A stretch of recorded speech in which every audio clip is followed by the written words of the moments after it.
in the mid lane. Jensen's LeBlanc, always a lot of fun to see. Maybe he can go off, carry this game, do some amazing plays of his own, but he will have to go through Bruiser to do it. So let's talk a little bit about some of the matchups that we're going to have, because from a player perspective, we've got a lot of exciting players. We've also got a lot of exciting champions showing up in this first game. Like the Nidalee coming out from Forlan. This guy, young player from CBLOL, but a big playmaker, very cocky. What you will see from him is that he likes to yell at his opponents. Just like we heard from Talkers. Yeah. They yell and they scream and they taunt. Exactly, but this guy specifically, when you watch his player cams in the finals, every time his team gets a kill, he's up, he's bumping around, he's like, yeah, yeah, do you see that play, do you see that play? This guy has a lot of confidence, and he rides a lot on tempo and advantage and pressure. And Nidalee is a great champion for being able to get that, especially against tanky junglers, because you run into the enemy jungle, you steal away all their camps, and the tanky jungler cannot trade against the early game skirmishing that a Nidalee can provide. But a Rek'Sai, not quite your conventional early game tank, and can really match some of the early skirmishing power that Nidalee is looking to provide. Along with what we're expecting to see based on champions, I also want to touch a little bit on summoner spells, because we do have some mismatches this game. Teleport from Jensen's LeBlanc there in the mid lane. Sneaky and Smoothie getting very aggressive at level 1. Smoothie going in there with the grand entrance, but you've got teleport compared to the Ignite on the LeBlanc compared to the Lucian there in mid lane. And bottom lane, Smoothie's packing Ignite on this Rakan, but over on the other side, it's Barrier for Absolute. The heal is on Redbird. And this was something we were talking a little bit about in Game 1, the rush of on sensor. The point of this build, down in the bottom lane, going for the Relic Shield. The Relic Shield, the name I always forget, basically means that you can just invest more gold into your support. Remember, Janna last game had like an 800 gold lead on the enemy support. Well, silly. It's going to be even more significant when you're having all this investment. And the barrier heal is just to give even more peel for the Kog'Maw. But the thing is about this whole composition is, yes, you have the 1-3-1 coming up. You also have this amazing siege potential, because assuming that the Nidalee does go for the Unholy Grail plus Unsensor build, her E heal that was nerfed on, that was slightly buffed on this patch, plus the attack speed steroid that it gives to your AD carry, you just melt towers. You melt them so quickly, and it just makes your your tower sieging that much stronger. The one thing you also got to worry about is these early ganks that might be getting set up here. Contracts very patiently waiting. Jensen going in, not going to find success with the chain there. Flash into the knockup. Contracts looking to make this one happen. Jensen with a flash of his own, but Cloud9, 2 summoners down, and they won't get the kill. Granted, they do get the flash. Seems a little over-eager there from Jensen. He misses the charm. He's able to proc the passive from his Q, and he still thinks that he has enough damage to be able to get the kill. Maybe he forgot that he was running the teleport rather than the ignite, but either way, they will get the flash out, potentially setting up for another gank onto Bruiser later on into the game. Bruiser doing a good job surviving in that one. Binding flying out there towards Sneaky, not really going to be finding the mark just yet. Contracts and Jensen with both flashes down means that these guys are going to have to be a little bit more cautious for now. Smoothie and Sneaky still pushed up here in the bottom lane as Forlan coming around from behind. Binding finding its way onto Sneaky. Maximum range on the spear, but Sneaky gets himself away anyway. Cloud9 still going to be on the losing end of that trade. So Forlan, he tries to make his own early game plays happen in the bottom lane. Good binding coming out from Redbird, but it will only get the heal out from Sneaky. Still has the flash, and once he gets level 6, it's going to be just as difficult to gank him. But look at the mid lane. Smoothie and Contracts already there, looking to punish the flashless Bruiser. And I feel like this is just so reminiscent of Rift Rivals for me. I remember how much time was invested into the middle lane to set up Jensen for success. When he plays champions like the LeBlanc, C9 is all about trying to get him a lead and make him the primary carry of Cloud9. And it's that much easier to be the carry with a champion like LeBlanc, when if you look at this enemy team, Vedius, you've got 10 summoner spells per team per game of League of Legends, and this game, not one of those 10 is exhaust, meaning when Jensen goes in, he's going to be able to find the damage, provided he hits the chains. And that's a very squishy team. Even with a Gnar in the mini form, you're still not the tankiest player, which means that Jensen, he has a lot of options in these fights. Typically, one of the big things that LeBlanc struggles with in team fights is that these frontline tanks make it difficult for you to get onto the backline, and you get CC'd up every time you jump in. Well, if you jump in, The only real CC you need to be aware of is the Morgana binding and the ultimate from Gnar, which means that that's actually not that much CC at all. So you have so much room to play around in these fights that Jensen, if set up for success, can have a huge impact. But I'm still keeping my eyes on this top lane. And remember, Team 1, they specialize in playing 1-3-1. They're not about team fights. That's not where they find success. They're about making sure that their top laner, Vert, is in a position where he can carry from the side lanes, and they can play this 1-3-1 or 4-1 playstyle, where they've demonstrated a lot of comfort. Vert a little bit behind there in the top lane right now, 38 to 43 CS compared to Impact's Galio. But the big story of CS that I'm talking about right now, Vedius, is the mid lane where Jensen has a 20 advantage over Bruiser. We talked about how Jensen and Contracts were a little over-eager trying to get that kill for the first blood, but even though they missed out on it, the control they took over mid lane has really been paying off. You know, I hear a lot about how Jensen in North America seems to be the most dominant mid laner. Largely, you see it in his CS discrepancy, but I believe that he has the highest CSD of all players at Worlds this year.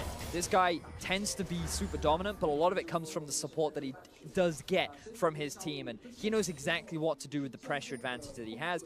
He already can, look at this, Smoothie's up in mid lane once again, and Bruce is like, I can't go to my tower, guys. This is so obnoxious. This isn't a 1v1, this is a 3v1. And he's just doing what he can to farm, but now he's at risk of a dive. Level 6 Jensen as well. Jensen scaring him off into his own this jungle. This is brutal, man. So brutal. Bruiser's been set heavily behind this game. Team 1 going to need to play around the fact that their mid laner will not be at a power level that they're normally used to playing around, I would assume. Nobody expects their mid laner to be that far set behind just 7 minutes into the game. And now Forlan's going to come in, look to make some kind of an impact on this lane. Jensen will drop to about 60% HP. Bruiser low on mana here. Forlan going to heal him right back up, continue to shove this wave out as Contract shows up, turns this into a fair 2v2, but nobody really wants to fight it anymore. Also remember the vet up the top lane. Vert trying to flex those muscles a little bit here onto Impact. Mega Gnar not going to be accomplishing a whole lot there, as now that he goes back to mini form, Impact returns the favor. So also remember that the thing about Lucian, he's actually very reliant on getting an early game lead. If he's not snowballing the early game, man, look at this, Jensen goes super aggressive.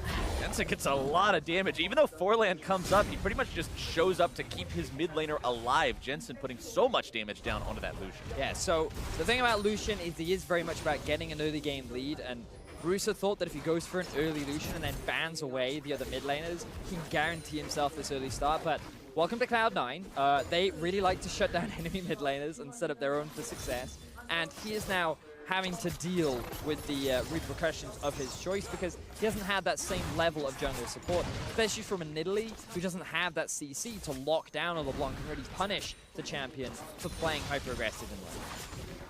Sneaky and Smoothie continuing to push up here in the bottom side. Small CS lead for them as well. Speaking of CS, I do want to turn attention back up to the top side because Vert does now have a bit of an advantage over Impact 2, which is what you want to see if you're Team 1. Remember, this is the win condition. This is the guy that they're always going to be looking at to set them up for success. So even if mid lane is a bit of a sinking ship right now and they're trying to stop those leaks and keep that afloat, you can still fall back on Vert provided the same thing doesn't happen to his lane, which it hasn't yet. So they've still got that on track for where they potentially want it. Yep, I'm sure that's what they're hoping. Meanwhile, Bruiser again in the middle lane, just really suffering from the pain. Now has some lifesteal, so that will help him a little bit. But with the lane pushing against him and Jensen continuing to play the way Jensen does, the gap just continues to grow. So I love this invade from Forlan, but there is a ward and a collapse coming out from C9. Forlan trying to steal away that blue buff, forced to flash out over the wall instead. Jensen not going to go immediately after him. Impact potentially going to go over the wall here. Yep, flash into the taunt, not finding Forlan. Not what Cloud9 needed to see there. Impact just a smidgen too far away as the roof comes down onto Contracts. The culling comes out. He loses about 3/4 health from that, and C9's forced to retreat. So Redbird makes his way up to help the rest of his team because he notices that Smoothie's trying to set up a roam. Both AD carries left in the bottom lane, but nothing really gained for C9 so far in this early game. So return to farm. C9 are happy for this so far because both AD carries are going pretty even. The top lane isn't at such a massive deficit that they really need to worry about the Gnar right now. And it's interesting that Vert decided to go for the double Doran's Blade rather than trying to get himself that early phage where the matchup really starts to swing in the Gnar's favor. But now the flash is down for Impact. I'd love to see a bit of pressure from Forlan up into the top lane. Try and get this Gnar into a position where he can be the split push threat and maybe even draw the LeBlanc away from the rest of the team to allow Bruiser to then come back into the game. 10 minutes, nearly 11 minutes into the game, Vedius, and we still have no objectives claimed, no kills taken. Cloud9 trying to change that now with plenty of pressure here in the mid lane. Smoothie jumping around, keeping his allies protected. More damage going to be applied to this turret, but the rotations do show up from Team WE. Not from Team WE, that was last game, from Team ONE. I see an E in the name and I immediately revert to the wrong place, but Team ONE does get their guys in place in time, which means that they will protect that turret from too much damage. So now C9, they're setting up for the man in Drake. They have pressure in mid. They've pushed up a wave on bot. They've taken themselves the Scuttle Crab too. And they have the TP on Impact in the event that ONE try to force the fight. I think they should be able to pick up this objective for free, unless Team ONE are feeling spicy. Jensen losing about half his HP to Vert's rotation. Cloud9, 5 men strong here at the Mountain Drake, not allowing Team ONE to get in there and contest that one, and they will get themselves the first objective of the game. So Impact TP's in preemptively in the anticipation that ONE might try to answer, and they're fine with this because Jensen has the TP as well. There comes the ulti from Bruiser, and Jensen goes in. Jensen going in, finding the chain this time. Bruiser going to be taken low. The root is there. The entrance from Impact will make an impact indeed. First blood for Jensen. Now going to be taken out by Forlan in retaliation. Impact needs to find his way out of this one. Vert and Forlan looking to find this 2 versus 1 kill. Vert, plenty of damage on that Gnar. Continuing to come through on that one. One last auto attack. The boomerang is going to be sidestepped, and the charm for the reversal for Contract. Forlan tried to give the kill over to his top laner. He wanted to set up Vert for success, but then Contracts comes out at the clutchest moment. The follow-up from Smoothie as well provides enough CC to lock down Vert, enabling them to get the turnaround kill. You can't make those kinds of plays. Forlan now trying to protect his own red buff, not able to do so, but just take the kill. Fire off the auto attack, put that 300 gold under your belt instead of just not getting it at all. Here's a replay of how Jensen found Bruiser. So Bruiser still doesn't have his flash up. He wanted to just clear the wave and back off, but unfortunately for him, Impact was here. The one laner that hasn't showed up in mid yet finally arrives to the party, is able to get Jensen a kill, and then you'll see Forlan is like, hey, all right, you can take this kill. That's fine, dude. I don't need to get the execute. And then just in the nick of time, the damage reduction from Impact, along with the flash knockup, the charm to boot. And the ignite. He threw everything in the kitchen sink in there against him to find that kill in time, and he did do it. Good rotation there from Smoothie, making sure he showed up in time, but also something that's probably going to be on the mind of Forlan, knowing that he could have got that kill onto Impact. Probably see him pull the trigger the next time he gets that opportunity in the future. And while the gold lead looks close, unfortunately it's the opposite of game 1, where now all of the gold that's on the support of Team ONE is making that gold deficit look much smaller than it actually is, because the mid laner is behind just over 1,000 gold. The AD carries are about even. The jungler from Team ONE also behind. Vert, after that death, is now also behind. So the whole top half of the map for Team ONE are struggling in the early game so far. And Cloud9, considering their composition, they're off to a great setup for later on into the game. You can also take a look at the items. The Gunblade completed for Jensen's LeBlanc. Definitely a power spike on that one. The power of the active, making it so easy to hit the chain and just make the rest of the entirety of your combo go off. Righteous Glory will be the first item for Impact. That's almost completed as well. And we know the kind of playmaking that that item enables, especially for a champion like Galio that can just charge up the taunt, get in there, and land that CC. Binding finds its way out onto Smoothie. A little bit of damage from the Living Artillery. I think this is one of the first times that I've seen Kog'Maw in pro play without the Dogmaw in a long time. It feels good, man. It feels good. You don't like the dog? I hate that skin. If nothing else, I appreciate it just for the sounds that you get when the W is on. The arf, arf, arf during the middle of every team fight just makes League of Legends a little bit of a brighter place. Damage coming in here from Impact. Vert looking to turn this one around, utilizing the ulti in the Mega Gnar form. Impact walking himself away as Big Ben finds its way into his back. but Sneaky and Smoothie will be working on grabbing that turret first blood here in the bottom lane, and they find that for Cloud9. So things on a similar trend to what we saw in game 1 of the day between Team WE and Lion Gaming, where the pool one, or the higher seeded team, C9 and Team WE, seem to get that early game advantage. But the big difference between this now is that C9, they have a lot of engaged tools. Rakan with the Rek'Sai flank, Galio follow-up. So many ways to start fights off. And the one thing about Cloud9 is, come the mid-game, they are a good team-finding team. And with the dominance that Jensen has over his lane opponent, along with the pressure that Contracts is exerting down the bottom lane, C9 are setting themselves up for these mid-game fights, which is where Team One often do struggle because they're so used to playing with side lane pressure. When a team just groups up and runs it down mid, they kind of get flabbergasted and don't know what to do. Or in this case, runs it down bot. They just found turret first blood. They immediately grab turret second blood in the same lane. And for those of you guys who might not have been looking at the side of your screen just a moment ago, the stat comparison, Jensen normally up around 12 CS at 15 minutes. This game he's up a casual 46, going after Bruiser. Shane finds his way onto that route as here comes Contracts to eat him alive. Getting the kill on the Rek'Sai, number 2 this game, now having to escape as Vert and Forlan make their way into the fight, trying to finish him off. Nice escape from Contract so far, but he will not get all the way out. Forlan barely going to be escaping the chain. The airborne knockup coming out from Smoothie onto Vert, who will still manage to get himself away from this one. 1-for-1 overall.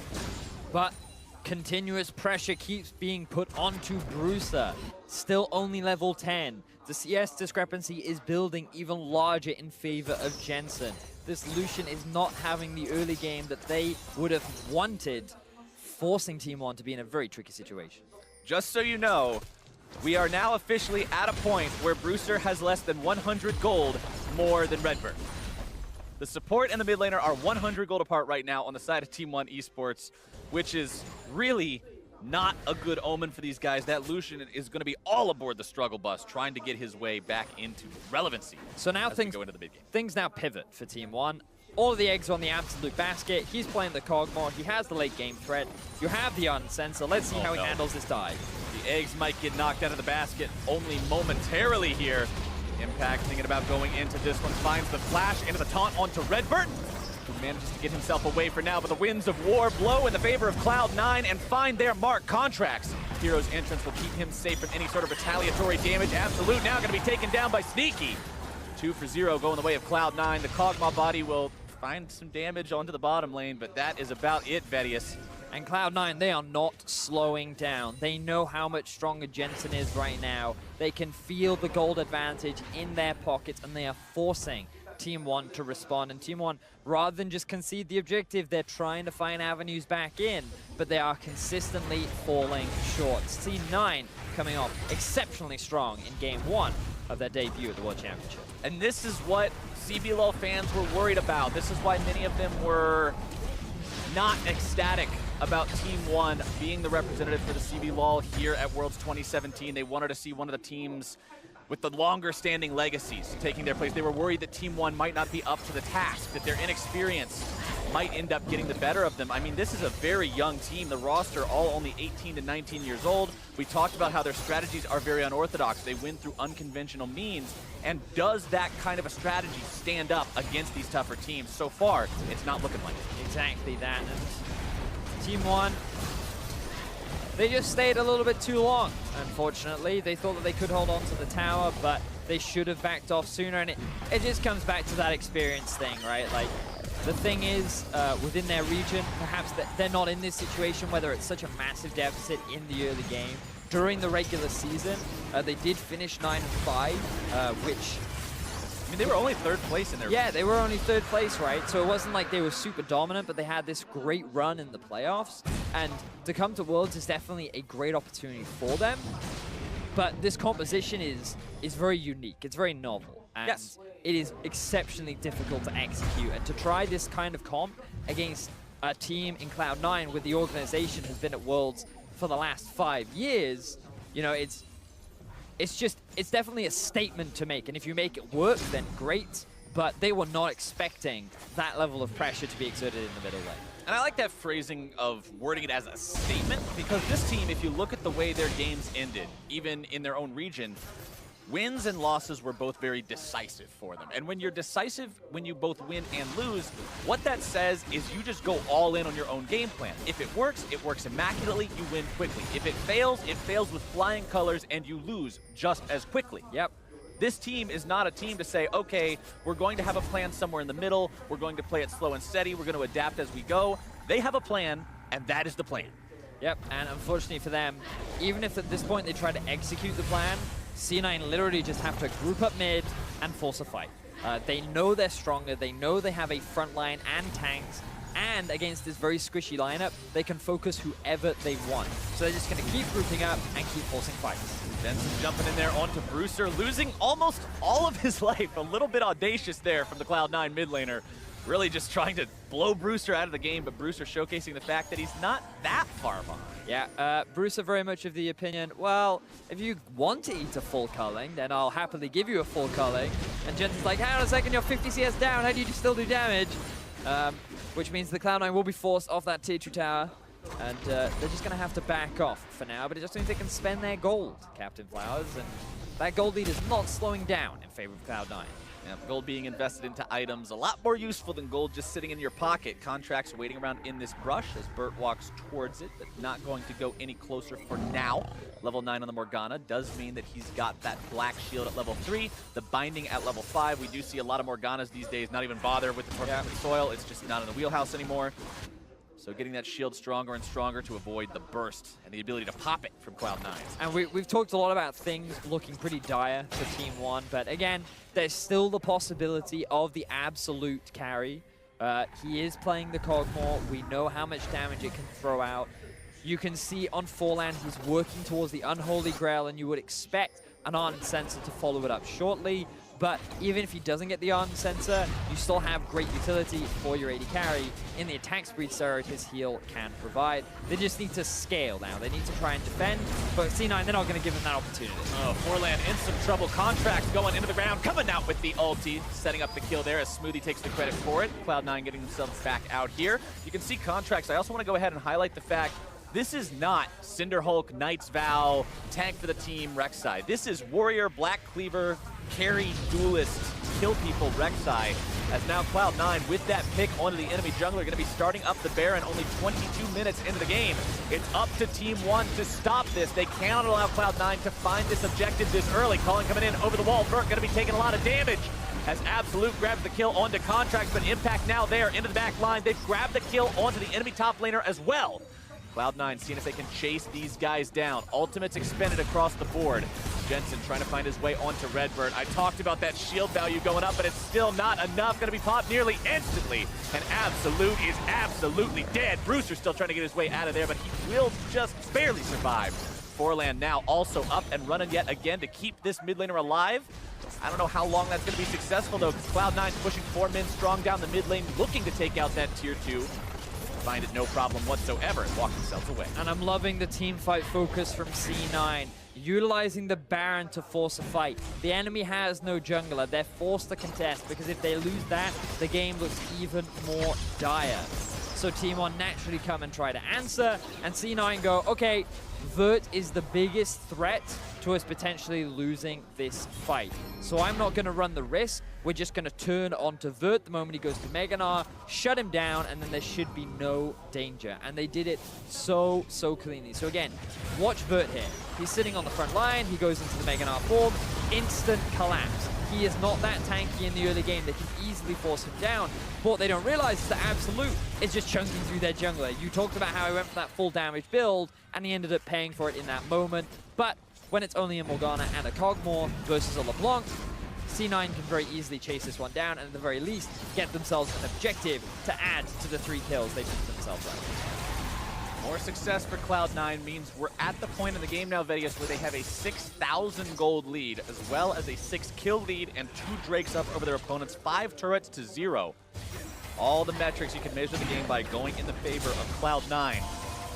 A Adaptive Helm also completed for Impact, so he's going to be tanky against the magic damage as well as the physical damage from his opponents, thanks to the Righteous Glory and the Ninja Tabby. Want to go ahead and mention what you touched on there in game number 1 about the Adaptive Helm also reducing a lot of the damage from Kog'Maw, considering he is an AP damage champion when you're talking about the on-hit damage from his W, as well as just having extra AP from the Ginsu's Rage Blade, buffing up those living artilleries and just making him stronger in general with the spell casting. Adaptive Helm going to do a lot to reduce that damage output. Morello Namicon also completed for Jensen, means the burst.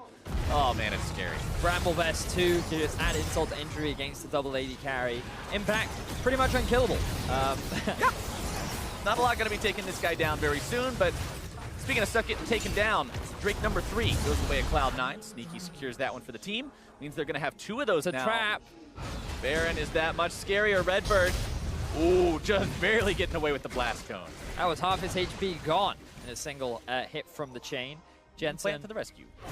looking a little terrifying right now. Everybody on Cloud9 is very scary at this point. That's true. That's Team 1 pretty much needs to find Cloud9 going too deep, like what we talked about with Jensen, trying to find that kill onto Rooster in the top lane between the 2 turrets. They need to find Cloud9 making some sort of an audacious play and punish them for it. Yes. It's pretty much on Cloud9 to lose this game now for Team 1 Esports to really stand a chance. Again, we look at the Kog'Maw and we think maybe he could be a potential win condition later on, but given how tanky Impact is and how much solid of a front line, it's going to be challenging. So now I'm very much evaluating how cleanly C9 can close out this game, because if you want to take that convincing first place spot, you want to do it in a convincing style. So being able to get clean victories over your opposition is going to set you up nicely when that group is just goal. Forlan trying to go in and steal away Baron. Instead, he only finds his way into the respawn timer for the next 35 seconds. Cloud9 grabbing Baron just shy of 27 minutes, taking out the enemy jungler in the process. Now they've got that 5 versus 4 push. They send Jensen to split push up into the top lane. The other 4 are going to be set up as a squad here in mid. This is the Baron play that ends up making a huge gold impact to the game. I like the attempt from Forlan. If they steal it, they're allowed to stall for longer. They have the potential of winning late game fights. But C9, they were ready. Even though he gets into the pit, Forlan isn't even close to stealing away the objective. And now with the Baron buff, C9, they just start to play on both mid and top. A slow push in the bottom lane as well. With the Baron empowered minions, it's only a matter of time before one start to lose those base structures. And I don't think you can fault Forlan for the decision there. I think it comes down to, is the chance of him stealing this better than the chance of us winning the game if we just give it away? And as low as the chance of him stealing it was, I think the answer is yes. I think if you just give the Baron away to Cloud9 there, and you let this current situation play out like it is right now, but without trying to contest it, you're just giving the game away. Yep. There's only so many things that you can sit by and abide when you're behind, and that is not one of them. Precisely right, Captain Flowers. And speaking of, or going back to rather, the aggressive build of contracts, he's rounding things out with a GA. Getting that extra AD in there along with the ability to respawn. Super obnoxious to see that early game item. Now Absolute is in some danger. Oh, Smoothie wants to go after him, but he's not quite able to find his way in there with the quickness. Tier 3 turret going down though. Impact going into the full lines of Team 1. Not going to find any kills just yet, but Cloud9's not even concerned about that. The name of the game for these guys is objectives. They will find the mid lane inhibitor. Jensen still looking to go for the damage onto Redbird, nearly 100 to zeroing him. Vert trying to go in on these guys. Now he's going to get rooted. Now he's going to get taunted. Winds of War coming out. Team 1 can't do a lot to stop the Cloud9 War Machine. So now Cloud9, after taking the mid inhib, they can send either Jensen or Impact down into the bottom lane. More likely going to be Impact. And then the rest of the members just group up top. They're not even going to go back and base. They're just going to keep the push going. They're going to keep the pressure up onto Team 1 because C9, they want to get this game over with. They want to walk away with the convincing win. And with an easy pick like that, they're well on their way to doing it. Just so we're fully correct, he was not even past that rock thing in your base. That's the safety area of the map right now for Team 1. The rock thing. The rock thing in your base is about as far out as you can go before Jensen can be a threat of 100 to zeroing you. Cloud9 now taking out the top lane inhibitor to go along with the mid one. They've got 2 lanes down. looking like they're not even that concerned about the bottom lane. Marching up mid now to finish off the Nexus turrets themselves. Absolute still dead for another 10 seconds. Nexus turret number 1 already down. Impact on the front line, dashing in there with the Justice Punch to keep Vert away. Vert does have a full Mega Gnar bar. Contracts finding the Prey Seeker there onto Red. Vert turret nearly going to be falling now. They take Vert down. The last fight of the game going to be breaking out as Brewster gets deleted by Sneaky. A killing spree for the Cloud9 AD carry. Redbird walking himself away, and Cloud9 with a very convincing victory. Nothing more to say. Clean from Cloud9. They stuck